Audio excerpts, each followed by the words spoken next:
Hello friends, আমরা গোকুলধাম দর্শন করতে এসেছি। এ দেখো যমুনা নদী, যেখানে কৃষ্ণ ভগবানকে বাসুদেব মাথায় করে নিয়ে এসেছিল নন্দরাজার বাড়িতে। এটা হচ্ছে সেই জায়গা, নন্দরাজার বাড়ি। আমরা গোকুলধাম দর্শন করতে এসেছি। কেমন লেগেছে বন্ধুরা অবশ্যই কমেন্ট লাইকের মাধ্যমে অবশ্যই আমাকে জানাবে। চলুন দেখে নেই কেমন গোকুলধাম। তো আমাদের নিয়ে যাচ্ছে একজন, হচ্ছে দেখুন বন্ধুরা, ওই হচ্ছে আমার সামনে হচ্ছে আমার হাজব্যান্ড আর আমার মেয়ে যাচ্ছে, আর একজন পন্ডা টাইপের একজন।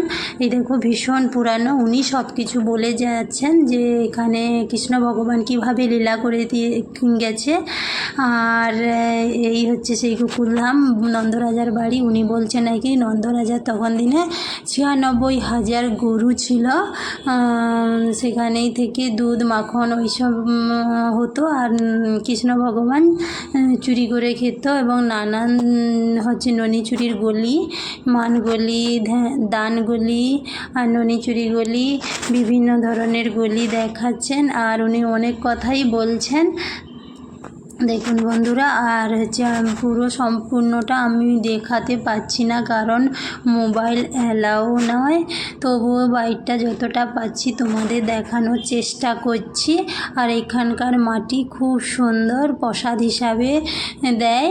আর হচ্ছে বিক্রিও হয় বাড়িতে নিয়ে আসার জন্য, খুবই মঙ্গলময়। আর হচ্ছে এর ভেতরে অনেক কিছু দেখার আছে। নন্দরাজা, নন্দরানী, বলরামের স্ত্রী, ভগবান কৃষ্ণ পুতনা রাক্ষসীকে বধ করেছিল। আর ভগবান কৃষ্ণ ননি চুরি করেছিল, সেই ননি খুঁটিতে বেঁধে রেখেছিল যশোদা মা।